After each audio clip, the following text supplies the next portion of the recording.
Okay. Hello and welcome to the podcast. Do we have a name for it? We didn't think of a name, did we? We don't have a name for it. No. Okay. It's the video game podcast thing. Sponsored by Zab Productions. Yeah. All right. So one thing that I want to bring up real quick, because I've been thinking about it a lot. Like today, it's somewhat on a personal note, but it also goes into video game stuff, some rather recent video game news. I think maybe it's still complicated. I think maybe my identification should be more. I'm feeling a little more confident now about the term non-binary, which, is one of those things you hear about some, but it sounds really complicated, and I had no idea really what it means. So, that's an interesting thing. It kind of sounds like I can just I can do me. I can do what I want, which is cool. And, I had tried to look for just a variety of, I don't know, I guess the umbrella term is like gender queer, for like anybody that's not, I guess, a binary gender thing. I've been looking up characters like that in video games, and they're kind of hard to find. And when you do find one, a lot of times they're not really, it's not really clear, and they don't really have anything that really identifies them that way, except for the fact that a creator just happened to say, oh yeah, that's what they are.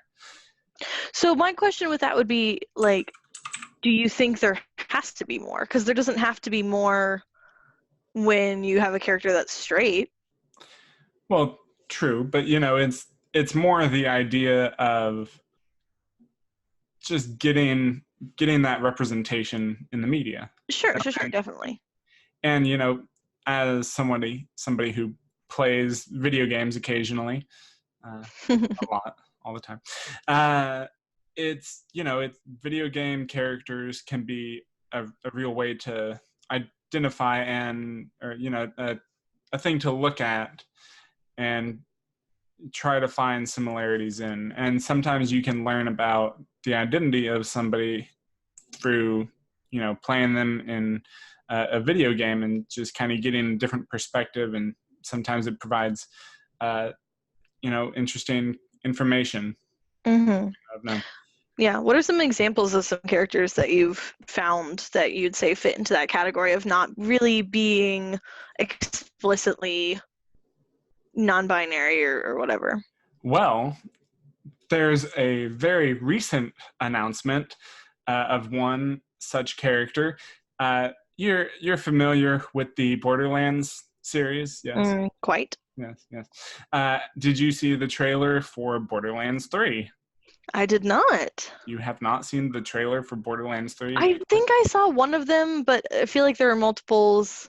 I don't know. I think there's only one. The one that I saw was the one at E3 this year. Okay. And, it kind of showed off some of the Vault Hunters.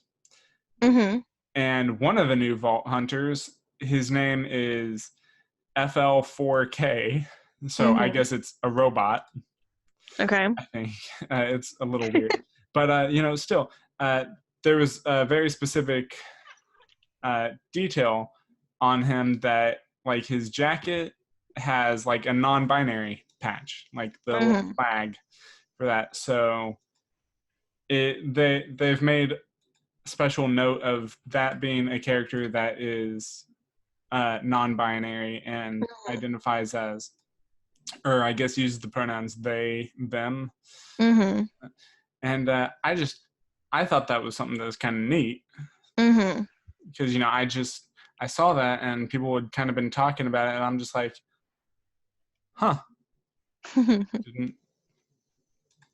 Didn't know that. I didn't know that was going to be a thing. I didn't know it was something I would have wanted. But right. It's cool. And it's in a game series that I love. Yeah, but like the question is then, right? Do you wish it was more explicit, or is it just having it in there is cool enough? Well, it's one of those things where I believe it's, it's cool that it's in there, and I'm sure they're going to make mention of it, Mm-hmm. but it at the same point, I would be happy with them not making that like the identifying trait of this character. Right, right. And that's the argument that I usually hear is like that it's important to have more LGBTQ representation, but not in a way where it's like that's their character. Like, oh, this is the gay character, but just it's a character that's part of the story and just happens to be gay because that's how we do straight people, right? You don't Yeah. have your token straight character in a show, so why would you do that for any other group? Yeah. And, that's the, this was maybe a while ago when I was really complaining about it to an extent, but I guess, I don't know. Anyways, it felt for a while, and maybe it still is this way, but I've just not been watching a lot of TV lately, that Mm-hmm. so often it feels like you're seeing like a gay character of some, whatever gender, being almost forced into some show very unnecessarily. And, Mm. you watch it and then they're like, oh, yeah, no, this person's gay. And it's like, oh, okay, so that's their thing now. They're not really character, but Mm-hmm. they're gay character. Okay, that's great. Yeah. I Have was you? actually talking to Josh about something similar. We were talking about that old it was like a Cinderella movie with Whoopi Goldberg in it, and Okay. the Whoopi Goldberg's the queen and the king is white and their son is Asian.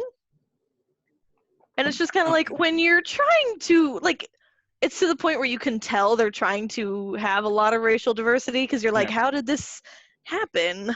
Yeah. Like genetically this doesn't make sense. According to the time period it doesn't make sense because I don't really feel like king and queens are going to be adopting little Asian boys in the 1400s. So it's just kind of like that's Yeah. weird, and It is. I It is. imagine it's probably similar. Yeah, and I get that too. There are a lot of things like that, and just to an extent, I can see that for a lot of different things. One of the things that I had seen it in as well, you see it a lot. Maybe I feel like it's a lot in like superhero stuff, like superhero Mm. movies and things. One of the more recent things that comes to my mind, I guess it's not too recent anymore technically, but when they rebooted Fantastic Four, Mm-hmm. they changed. I think it was Invisible Girl. I think or Invisible Woman. Susan Storm. Mm-hmm. Made. I think she was like an adopted child or something, and then they Mm-hmm. made, because they made her father. Assuming I have this all, I think her father was African American, and then Michael B. Jordan played. I'm blanking on all the names. Not Firestorm, right? Human Torch. Human Torch. Michael B. Jordan was Human Torch, and obviously, traditionally, I mean, let's be honest. Fantastic Four, a lot of comics had notably been very, let's I guess say, whitewashed. They're pretty white. Mm-hmm. Um, so like I understand bringing diversity and kind of changing some stuff up, but then it was also, to me, maybe just a little. It made it feel more forced when he was literally the only one of them that was not white. Hmm. And very specifically, just not white. The others, you had like Miles Teller, you had, I don't even remember who played Susan Storm. It was some white girl. And then you had Michael B. Jordan and some other white guy as the Thing. And it's like, okay, well, so, you're trying to do this family dynamic where, Susan Storm and Johnny Storm, they're not blood relatives. They're adopted, or she's adopted, I guess, or something, or they're step siblings. I don't remember how it was, but the point being, like, it's a family thing, as in they're not, they have to kind of come together as a family, as the whole Fantastic Four kind of do. I don't know if that wasn't their intention for that whole thing. It's kind of what I got. But, like, literally just putting the one Black character in there and saying, oh, yeah, see how diverse we are? Like, at the very least, you could have just made Susan Storm African-American. Like, why not just make it a totally biological family for them? At least that would be more accurate to the comics and everything, which I'm fine that they've been changing stuff, like in the MCU. This wasn't even in the MCU, though. Right. I feel like the difference is when you can tell they're just kind of making excuses for things, right? So if they had a legitimate reason for Susan to be adopted and that, like, played into the story a little bit, that would be one thing. But if they're just like, oh, she was adopted, right? Then it's just kind of like, okay, what? Like, that's kind of a major thing. Why are we mentioning that? And it gets weird. Yeah. So, but there's, like, I feel like always very subtle things where you can tell, like, okay, they're just trying to up their diversity a little bit. Yeah. And again, like, there are plenty of things, like, in the comic books that I've gotten to the point, after it took me quite a few years in the MCU to really start thinking, okay, I have no expectations for this to be like the comic books. And I'm fine with that now. I really enjoy it, and I'm glad they're not like the comics exactly. They have similar storylines, they have general ideas there. They had Civil War, they had Infinity War, Infinity Gauntlet, basically. Similar ideas, but they did their own version of it, and they can justify it very well because it's like the multiverse. And they did you see the new Spider-Man movie? I did, yeah. Far From Home, yeah. So like, in there, they, even though it was kind of a lie, fabrication, they did get right that they mentioned that the Earth that we were watching is Earth 616. Which, if you've done any extended research into the comics and everything and the TV shows and the MCU in general, the MCU universe is, I guess that's kind of redundant, isn't it? But anyways, the MCU is usually referred to as Earth 616. So even though whatever other Earth that he decided to say was total BS, I haven't decided if we should curse in here. At least and that may have just been a subtle nod. That may not have actually been a confirmation, but, I take it as confirmation, as they are acknowledging that there's the multiverse and that this is actually is the one that they're talking about, which makes sense logically as to why events are similar to what we've heard or seen in the comics, but why they're still pretty very different. Also, that's also why, as much as I want to say I enjoy Mary Jane as a character, I'm kind of sick of her, and I'm really happy actually to have MJ instead, because MJ is just, she's actually a very different character. She's not Mary Jane. Yeah, definitely. And well, I was really hoping that she would actually end up being an interesting character, because I legitimately thought they just put her in the movie so that Zendaya's name could be on the posters. Yeah, actually, I just learned the other day that she was famous before these movies. Oh, yeah. Yep. I heard the name, and it sounded like people referenced her as someone who is famous, but I'm like, okay. Yeah, she was Disney Channel or Nickelodeon? I can't remember which. I think it was Disney, because I looked her up, and I started seeing stuff for, like, Disney Channel. I'm like, Well, okay, that explains why Yeah, I yeah, don't yeah. know her. Yeah, and I really didn't want to like her just because that's the kind of person I am. But she Yeah. seems pretty cool, and I've enjoyed the things that she's been in the last few years here.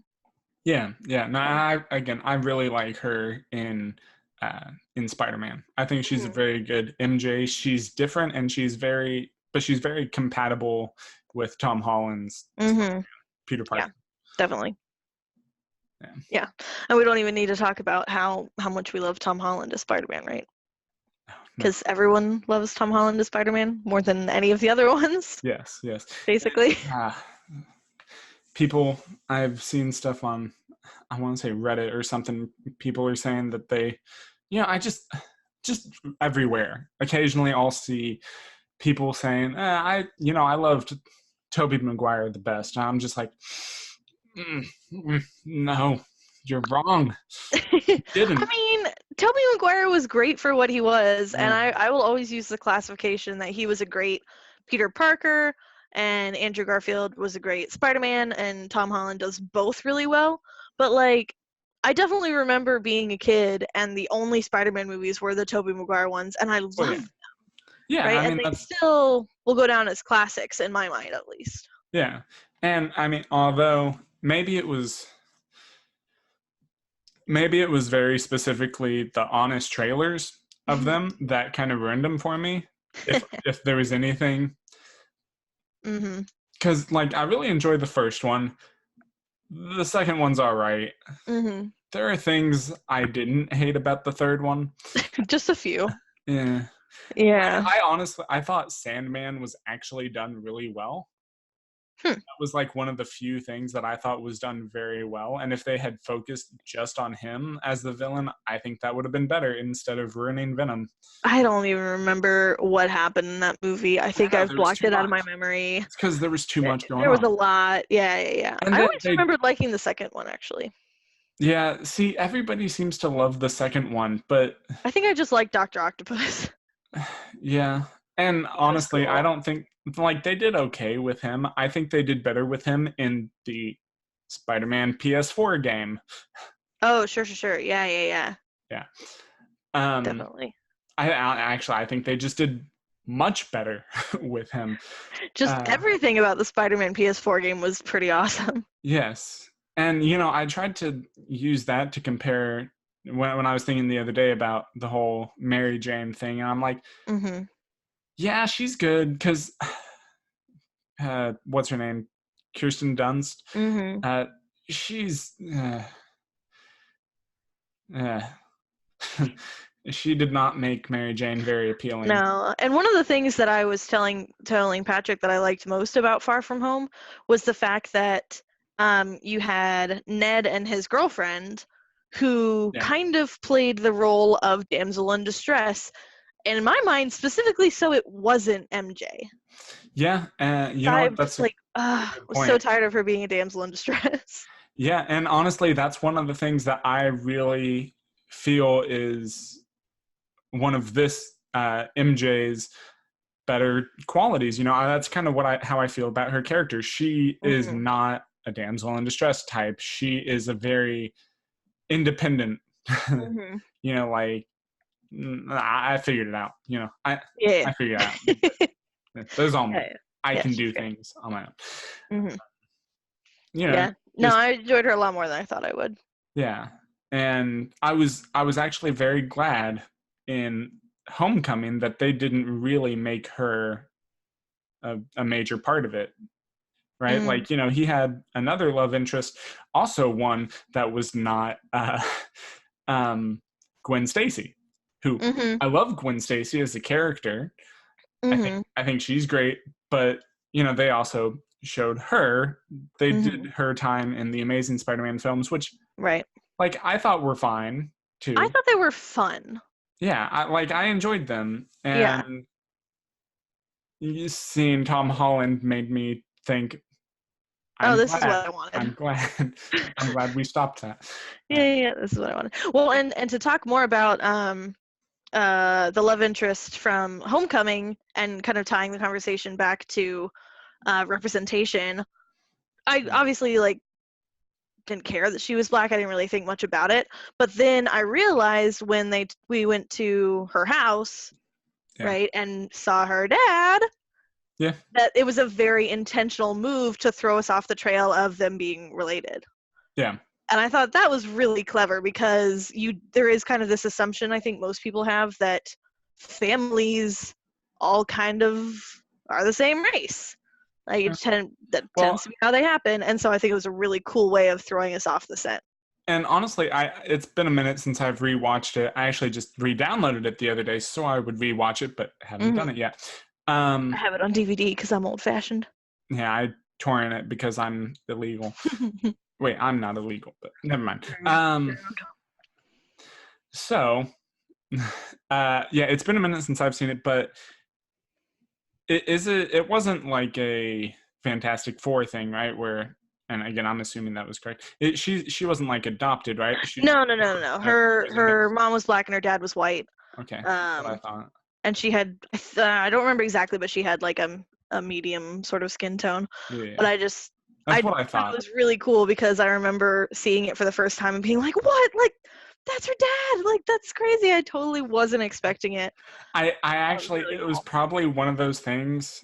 What I remember was one of those things when I watched it for the first time. I was surprised, and I was like, I should not have been surprised. This should not have actually been a surprise.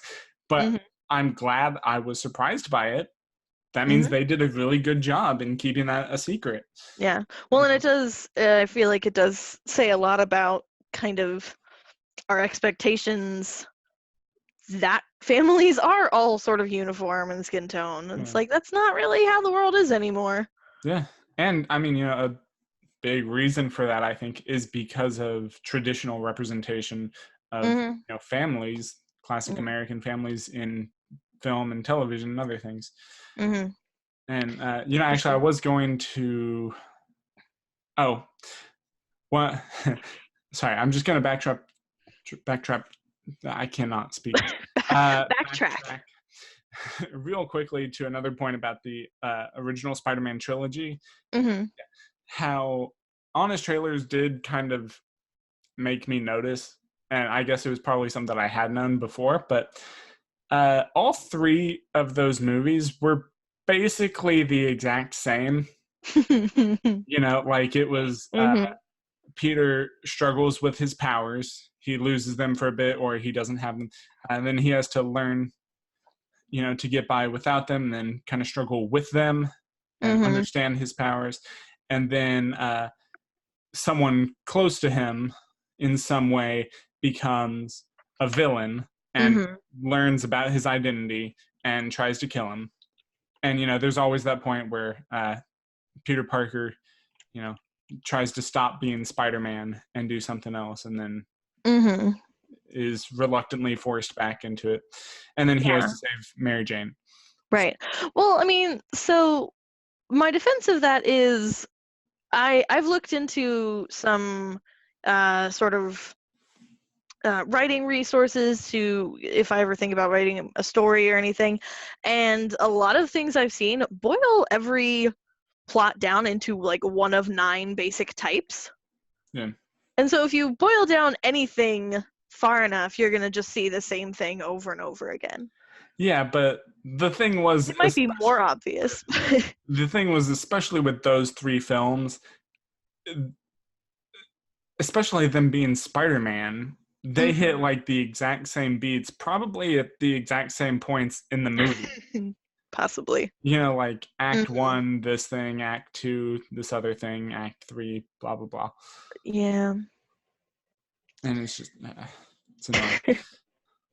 And, I did hear, this was kind of funny. I think it was a trailer, actually, to be very specific, I think, or too specific, I think it was an advertisement trailer on Facebook, and it was a comment on that video, on that post, that somebody wrote something about they didn't like the fact that Aunt May in the film and these films lately is Marissa Tomei, and that she is younger and that she's not an old lady, and all this stuff.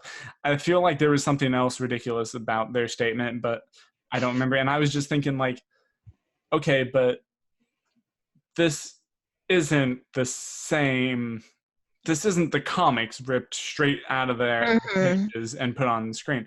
Like, first of all, there's a lot different with Aunt May besides her age. Right. Yeah, definitely. Like, I feel bad sometimes about trying to say or what's correct, because I don't remember. I haven't read all the Spider-Man comics, but I don't recall Aunt May in the comics having like a charity thing, or whatever that. I think in the movie it's the Salvation Army that she's Mm-hmm. working for or something, and in the Spider-Man game, the PS4 game, Right. she has like the Feast Center, Mm-hmm. and I don't know. I honestly, having that kind of thing show up in the game recently and then the movie, it Mm-hmm. makes me think that maybe in the comics she must have had something like that, but there's nothing that I remember. And if there is in the comics that kind of thing, it's probably more. Mm-hmm.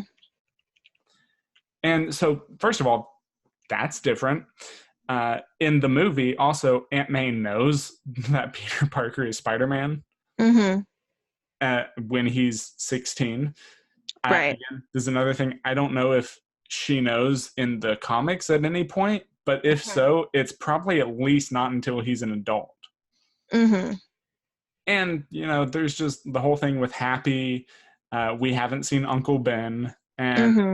there's just, like, there's a lot of different stuff. Like, you can't really compare details like that, I don't think. Right. Well, and we're not even talking about the fact that Peter Parker in this movie is way younger than he was back in the originals with Tobey Maguire. Like, Right. it made sense for Aunt May to be so much older because Tobey Maguire was so much older. Like, they played him as a college student. Actually, they played him as a high school student in It the was like first one, which was yeah, ridiculous for Tobey Maguire to pretend to be a high schooler. yeah. That was my biggest problem with Then Tobey wasn't he in Maguire. college though? Huh? No. Wasn't he in college? No, in the After that? first one, he was in high school. In the second one, he was in college. Okay, that's what I thought. And I think in the third one, he wasn't even in school anymore, although that may be wrong. Again, none of that movie stuck with me. I have no idea what happened. Yeah. It was the black suit thing. I remember that. Yeah, And I remember that. I remember I liked Sandman. parts of that. Like, I liked that they kept the symbiote thing pretty true to, and it may not have been true to the comics, but it was at least very true to the animated series. Okay. I think it was the 90s animated series. May have been before that, but who knows? Weird. Yeah. Well, a quick Google search, and I don't know if this is fully accurate, says that Aunt May was technically Peter's aunt, like actually his aunt, not his great aunt or anything like that. Yeah. So it would make sense that she wouldn't be that much older than him. Right. Like one generation, whereas in the original trilogy, she definitely seems more like grandmother age than parent age. Yeah. Well, again, they kind of everybody seemed to look a lot older than they should have been. Mm-hmm. Yes. 16, yeah. 17, hell, let's even say Tobey Maguire was 18 at the very youngest. At least Peter Parker was supposed to be, say, 18 at the time of that. He looked like 30 something at least. So let's say Aunt May was like in her 40s. No, 40s or 50s. If he was supposed to be 18, no wonder she looked like 70 or 80. Yeah, she was way too old. Yeah. Yeah, so I really like the new actress who's playing Aunt May. And I like how they've I don't know who that is, but I like how they've played her and Peter Parker together and what their relationship is. I think it's really fun. Yeah, I really like that dynamic too. And I like that. And you brought him up earlier. I actually really like Ned. Yeah. I really like Ned as a character. I like Ned too. And I don't recall him at all in any other version of any Spider-Man stuff. No, I don't think so. Definitely not the films. Mm-mm. Don't think he had anything to do with the comics or anything. And you know what? I like that he seems to be taking the place of Harry. And Right. I think that's good because, they are kind of trying to, at least for now, stay away from some of the more popular villains, that we've already seen a bunch of times. Right. Like we've seen Venom, well, I guess once, twice now, but the Mhm. other one, that was more recent. Still a very good movie, though, I thought. But, we've seen Green Goblin a few times. Mm-hmm. We've seen Doc Ock. It feels like we've seen him a lot. I don't know. I guess we've only seen him once. But, some of those really popular villains, which Mm-hmm. I still hope and I expect to see Green Goblin at some point just because he's such an important character. Yeah. And he's just great, But, I'm glad that we haven't really seen Harry yet because then we would have been seeing Norman.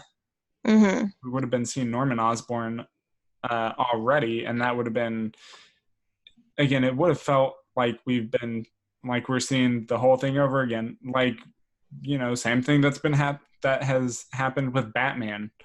Like how many times do we need to see his parents get killed? How many times do we need to see Ben get shot? Yeah. Ben, like, I'm glad they kind of just skipped over that and just say like, well, if we're gonna talk about needing to skip origin stories, we gotta transition this conversation to DC because oh my gosh, they need to stop doing origin stories. Yeah, they do. They really do. And I want them to get it together. I know, it's so frustrating because they have so much potential for characters and for good stories, and they just keep doing Batman and Superman again over and over and over and poorly. Yeah. And it's like I was so fine. frustrating. I liked Batman versus Superman. That's just, there it is. I was disappointed. Yeah. I think there are things they could have done better. I think they could have chopped like all of the retreaded Batman origin story out of there. Like we didn't need to see it again. We've seen it like 47 times. But like I did still appreciate they got kind of right in introducing an older Batman, and I thought Ben Affleck was fantastic as an older Batman, like a Dark Knight Returns Batman. I think he did a fantastic job. And I think he looked right, and especially for Bruce Wayne too, still kind of pulling off the Playboy thing, but more brooding and kind of doesn't give a damn as much. Which, if you've read or seen the animated Dark Knight Returns, that's exactly what he's like, I'm just so tired. Like, at this point, everyone in our generation who knows anything about superheroes knows Batman's origin story. Yeah. I would say and we need to be done. I would say there's 3 superheroes that have had their origins told to death, and that's Superman, Batman, and Spider-Man. Really? I was gonna, I don't know, I'd put Wolverine like next on the list. I feel like maybe they only told his origin once or twice. They kind of told it in X2. Yeah. But also X-Men Origins Wolverine doesn't count because Deadpool stopped it. Gosh. Yeah, it's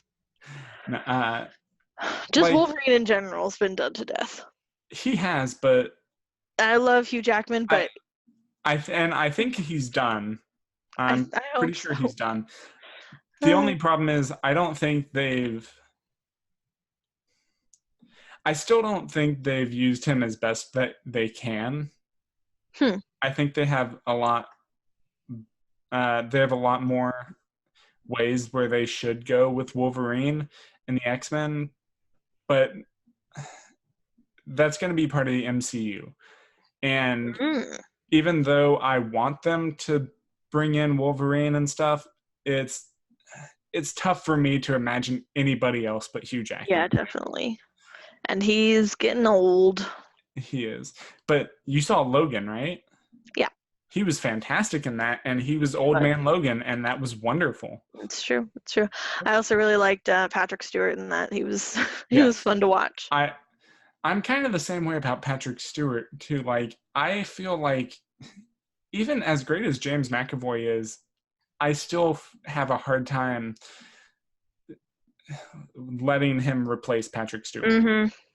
Especially with the weird timeline on that. Well, same thing with oh gosh, I'm gonna be so embarrassed if I get this wrong. It's Ian McKellen, right? Who's Magneto? Yeah, I think so. Yeah. And I love him as Magneto, and it's really hard to to not have him playing Magneto just because he's so timeless. Although I will say that another one I do think oh damn it, I'm blanking on his name. As soon as I go to say any name, I know. What's the guy who plays Magneto now? I know him. Okay, I'll look it up. I'm already looking it up. Oh, it's Michael Fassbender. Michael Fassbender. Michael Fassbender. He's great too, and I think he. No, I think he's great. This may take some a later deeper look into it, but I think he does a better job living up to Ian McKellen's Magneto than James McAvoy does living up to Patrick Stewart's Xavier. I think I would tend to agree, and that is hard for me to say because I do love James McAvoy. Yeah, I do too. And I love James McAvoy in a lot of different things, though. There are things that I love Michael Fassbender in, but probably not as many and not as wide a range as James McAvoy was a fantastic Mr. Tumnus, if you remember the Chronicles of Narnia. I remember it as in Come on, man. It existed. And that's a series I want them to do again. I don't remember him in it. And they kind of started on a line of that. And it just got worse and worse. Yeah, I only saw the first one, and I saw the original. Don't watch the other ones. Lion, Witch, and the Wardrobe, like the older one. Mm-hmm. And then I saw the newer one, and then I didn't see any of the other Chronicles of Narnia. No, you don't need to. They're awful. Prince Caspian's okay. Voyage of the Dawn Treader is garbage. The first one is the only one that's any good. But it's so frustrating because I've read those books cover to cover, and there's so much good material there, but like no one's done anything with it. Yeah, there are so many things like that where I look at books or something, or I'm reading books and I'm like, or even a game or something, and I'm like, this is so good. I want to see it on like in a movie or something, or someone should do this. This would be fantastic. I guess I have a film major, so in theory I should be doing it, but no, that's not how it works. I feel the same way about DC because I loved the Teen Titans as kids, and I have watched the new series that they had on DC Online or whatever it was. The Universe. Yeah. Titans. Yeah, and I enjoyed it a lot, but it's just weird to me that like there's so many characters in the DC comics, and we keep going back to the same ones over and over again. Like they're finally doing Teen Titans and Doom Patrol in a way that I think is really good, but there's so much that we haven't even scratched the surface of. Yeah, and see, I haven't even watched Titans yet, or Doom Patrol for that matter. I haven't watched Doom Patrol, but we should watch it because Trevor's in it. Oh. He's in like one episode. So steer clear of that. No, like, yeah, I agree. Me and my dad went to see Far From Home the other day, and that's another thing, even Marvel needs to start expanding, I think, even though they've been doing pretty well with it. My dad asked me if there's like any character in the Marvel universe, which would I want to see them, besides the ones that have already been announced Right. and we know about, what film, do I want to see? And I'm like, it'd probably be really weird because he's a really weird character, but I want to see Moon Knight. I don't even know who that is. Yeah, see, exactly. I don't think a lot of people do. He's a very odd character. Honestly, I don't even know him that much in the comics. I know him from, and I've probably talked about this on my Twitch stream, but he's in probably my favorite Spider-Man game, maybe second favorite after Marvel's Spider-Man, but it's a really close call. My favorite Spider-Man game is Web of Shadows, which it was for the PlayStation 2, so it's an older generation game, but yeah, I loved that game. It was, there's also one of my all-time favorite Spider-Man characters in that as well, being Black Cat. Oh, yeah. Felicia Hardy. And I loved her so much. You get to, this was a game that I feel like was pretty recent. I think it was pretty early on in the multiple endings thing, though, because I miss a lot of games. There's so many games I've missed out on. So this, like, you had, I think, 3 very different endings that were possible. Spoiler if nobody's played it and is going to. It's also one that deals with Venom largely, and you get to like make your choices. So basically, at the start of the game, you are, Spider-Man he's like fighting something. It actually starts kind of near the end of the game, and then does the whole flashback thing. And basically, he's fighting with Venom at one point, and then he kind of like the symbiote attaches itself to him again. So he's experienced, so it kind of comes back to him and gives him his power and everything. He kind of embraces it for the time.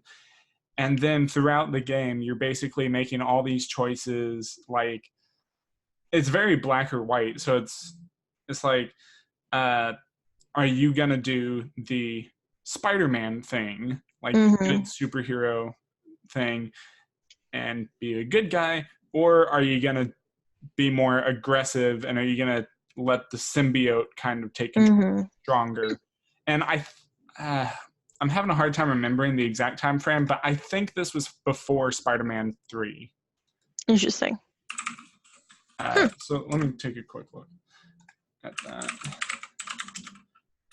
Web of Shadows. But yeah, like, one thing was you could have like this romance option, basically. Okay, it was like a year after Spider-Man 3. Gotcha. But anyways, in the end, you could basically choose to be with Mary Jane and, be kind of good, or you could, and like save the whole city from the symbiote, because the basic story was the symbiote was trying to take over everything, Manhattan and all that. So you would get villains that would be corrupted by it, and then when you fought them at the end of the battle, you could choose to like get rid of the symbiote, like purge the symbiote from them, or you could basically absorb it into yourself and you take it. And one of the characters you had to fight that was possessed by it was Wolverine. And that was an interesting one, if only to see Wolverine fused with the symbiote. Yeah. Yeah, and that was cool. There was also like Vulture and just a lot of characters. It was really cool. So at the end, you could either like stop all of them, and you could be good and stick with MJ, with Mary Jane. That would be like the good ending. there was kind of the middle ending where she was mad at you because you used the suit a bit too much or something. Mm-hmm. And like you kind of like you saved the day, but she wouldn't return your call or Spider-Man's calls or anything. You know, it was just kind of a whole thing. Or you had my favorite ending, which is the quote bad ending, where you embrace the symbiote suit, and Felicia Hardy, Black Cat, also kind of has it, and you guys end up together and kind of rule the city or the world with the other symbiotes running around. I Interesting. loved that. And just knowing Felicia and Peter's kind of history together, their relationship, it's kind of like Batman and Catwoman. Mm-hmm. Batman doesn't really have an MJ. Right. So I think that's something that actually makes it better for Spider-Man, Mm. at least in terms of the writing. That's what, Hmm. it's just one of the things I really loved. Anyways, that kind of took a whole turn. It's fine. It's fine. I will say though, if I had anybody in Marvel given more attention, I just want the rest of the X-Men to get the same attention that Wolverine and Xavier have, because there's so many good characters in there, and a lot of them have just shown up in like a movie or two, Yeah. and then they're gone again. Yeah. It's like there's so much potential, and I've always loved I the want to X. see Jubilee like actually do something, because she's shown up in like 4 movies or maybe like 2 or 3 of the X-Men movies, but you never hear her name called. You never see her do anything. It's just she's the girl that you'll see in the yellow leather jacket, and that's everyone knows. Everyone who knows the character knows that that's Jubilee, but she doesn't do anything. Mm-hmm. Like, I thought they did probably the best with it by showing some of the more unique characters in Days of Future Past. Mm-hmm. You know, when you were seeing the future. Again, I think that movie was so complicated. I don't know what happened in it. I need to watch it again. That's one of my favorite X-Men movies. I'm pretty sure I have it, but I just haven't watched it recently. So, because I feel like a ton happened in it and I couldn't keep track. Well, if you want it to be even more confusing, you could get the what was it called? There's a special edition of it. Oh gosh. The Rogue cut, I think. Oh, I think I have that. Yeah. Yeah. So, and it to me it makes more sense. Huh.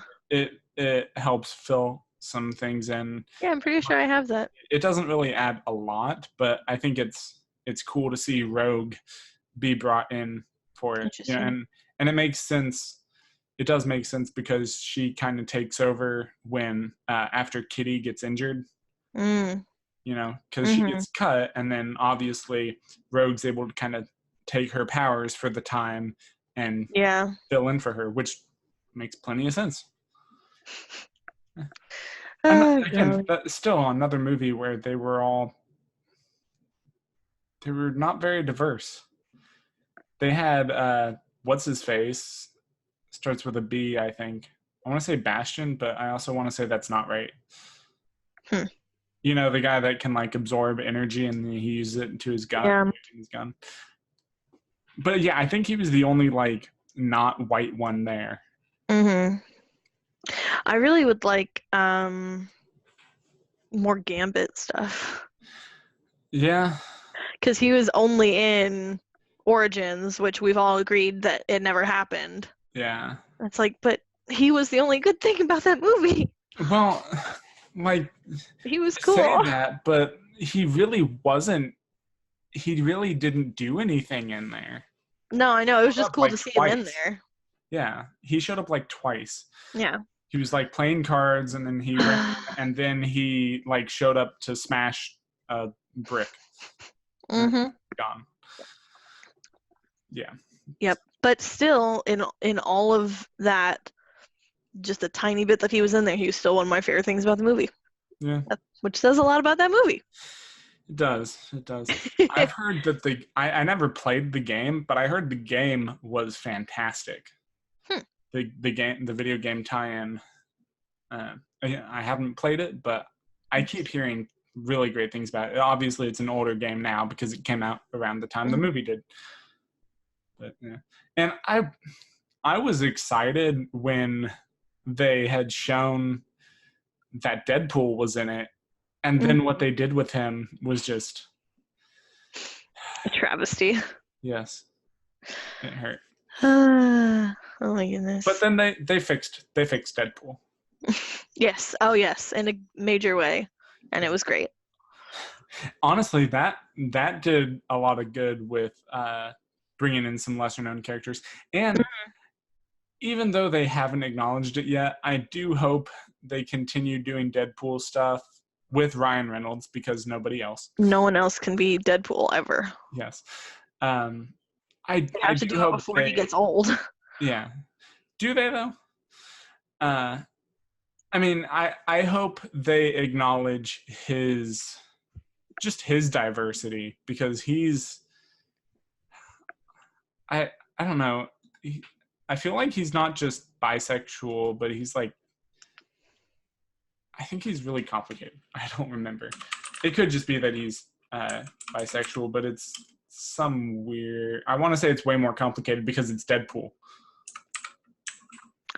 Really? Okay. All right. I don't know. I was gonna say the opposite, which is just that he'll have sex with anything, probably. That's probably it. It doesn't sound very complicated to me. Well, he's pansexual. Okay. All right. That's what I thought, which is. That's what that is. Well, it's not that exactly. It's being attracted to the individual. Right. Individuals instead of a specific gender. Which, like, maybe it's just me, but I feel like I don't know. I feel like that's just normal. Yeah. I don't know. I don't know. Maybe that's saying something about you. I know, that's the other consideration. I'm just like, well, whatever. Yeah. So I don't know. I get that. I definitely get that a lot. Yeah. I did want to mention one thing because I feel like this ties together a lot of stuff that we've been talking about. Which has kind of been spotty anyway.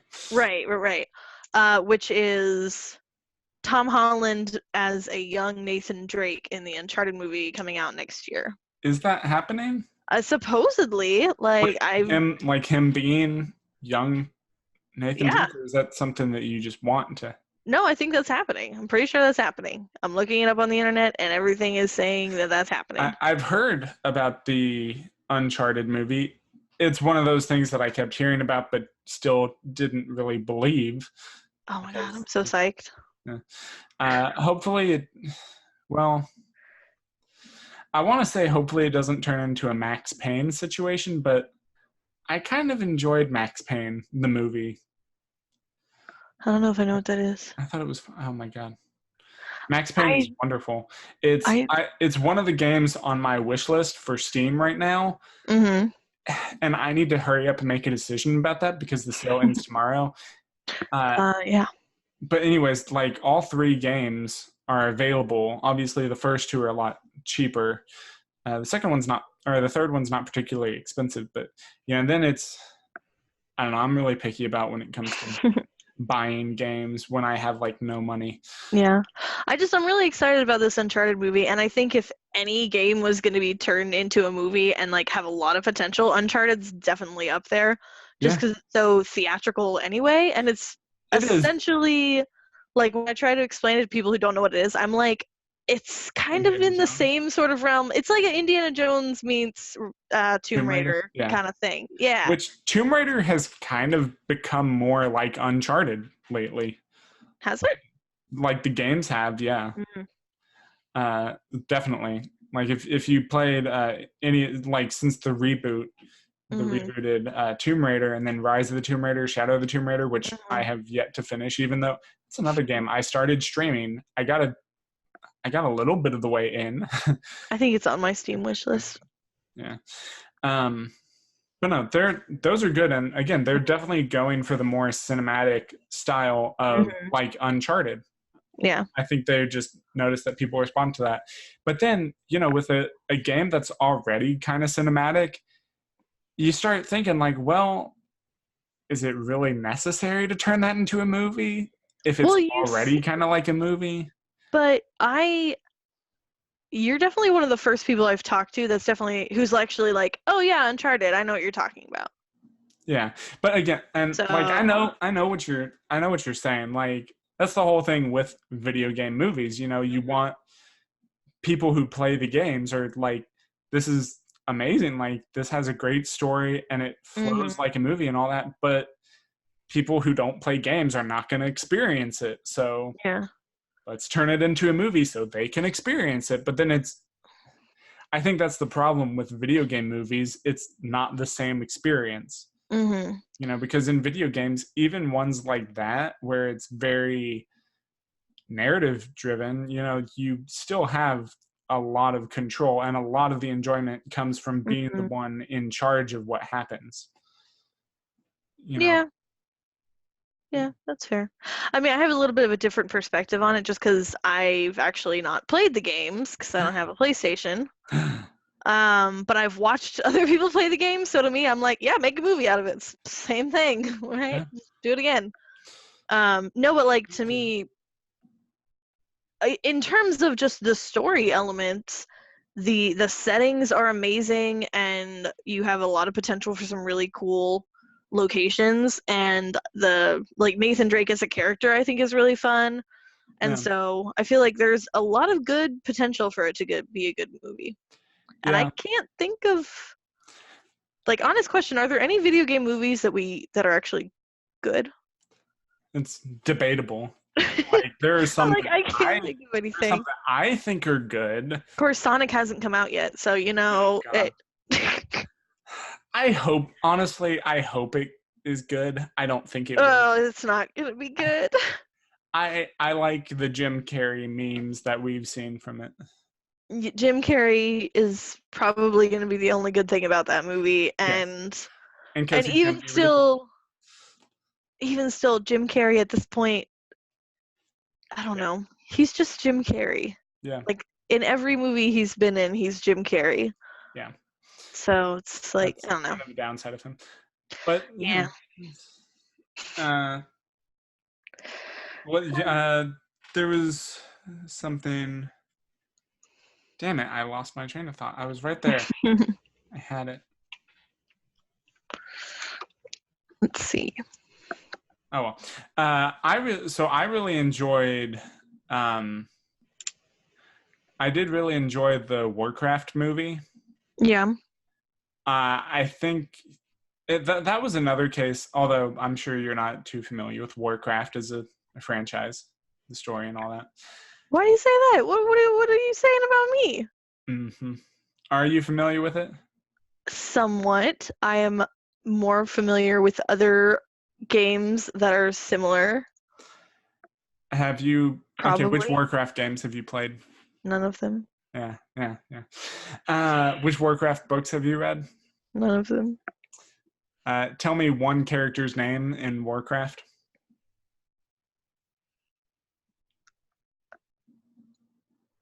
Yeah, okay.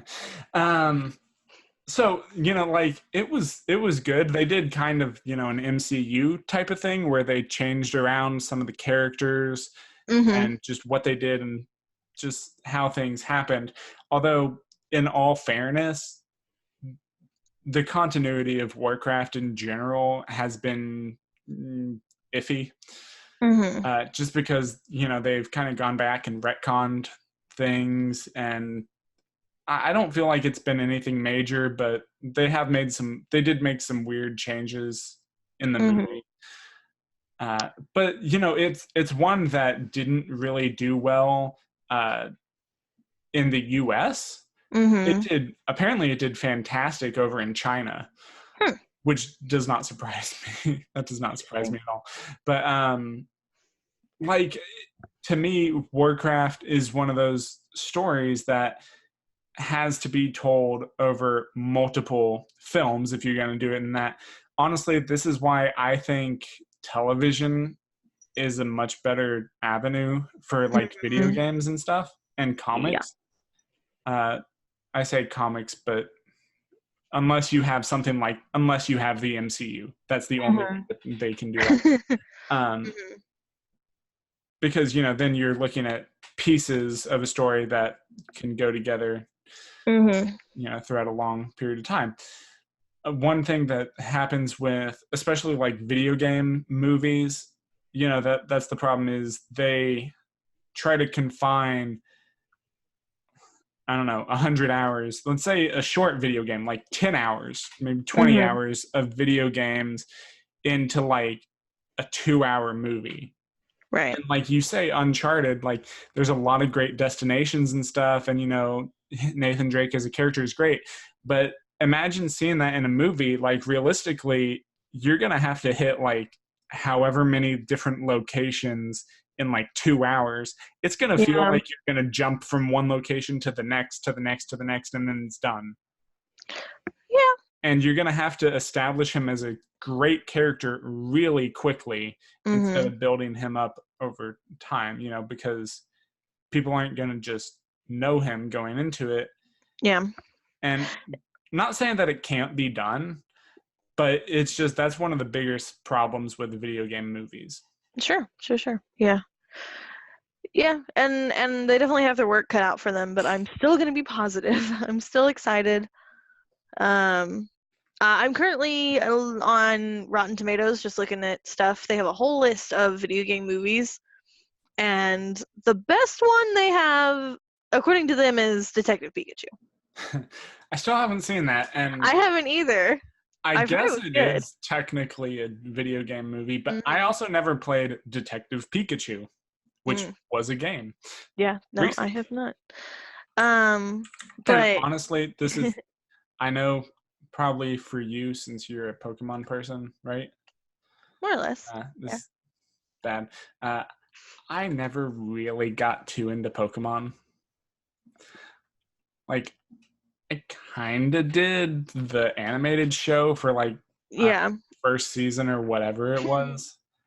It's kind of the same thing with Yu-Gi-Oh for me. Like, I always think, Yu-Gi-Oh is great. I remember like the first season part of it, and then it's like, people a few years ago or something, when I was teaching in class about it, I was looking up stuff, and I'm like, oh, there's a lot of other stuff that I had no idea about. Okay. Yeah. I honestly was not that much into Pokemon as a kid either, because we never had any handheld gaming systems. I've always been more of like into Harry Potter and Lord of the Rings and stuff like that. Yeah. And gaming is definitely something that's new, like within the last 5 or 6 years of my life, sort of thing. Yeah. Honestly, I would love to see more Lord of the Rings stuff that's not from the books. And what makes me say that is the two games, Shadow of Mordor and Shadow of War, which I think were phenomenal. Shadow of War kind of lost me with their marketing thing. It pissed me off. It was one of those things. I don't know if you're familiar with it, but they had, first of all, there were loot boxes in it. Totally unnecessary for a single player game. And the reason they were in there, it was a stupid reason.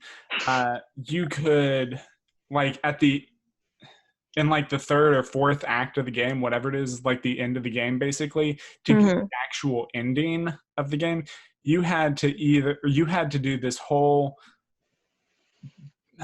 it took like forever. You had like fortresses that you could conquer, and in this last act, you would be attacked at your like 4 or 5 different fortresses, and then you would have to defend them. And if you were not able to successfully defend them, then you'd have to come back to them and retake them. And you had like minions, you had like a little army that you could get, but you could like go around and actually take control, possess these, your army. And then so that was eventually how you got it, by going around getting the strongest characters, the strongest minions and stuff, and building them up in your army. And I thought that was a cool mechanic. That was great. Or what you could do instead of actually playing the game and going and finding those characters, and making sure they live during battles, is you could buy loot boxes and get a chance at getting a better minion. Wow. Or better weapons that you would just find in the game anyway. And it's like, why do you have this? You have this just so people can try to get through the last part of the game as quickly as possible by paying extra money. And it's stupid. And it was one of those things where they announced, like at launch or maybe even before launch, they announced like the DLC that was coming out, and they like showed it off too. So they clearly had it pretty far along and everything. And I'm like, I don't care if this would add more to the game and if it would be more fulfilling. I'm not going to buy this because this is shitty. I guess we're cussing now. Yeah, well, I did. I can bleep it. Okay. Yeah.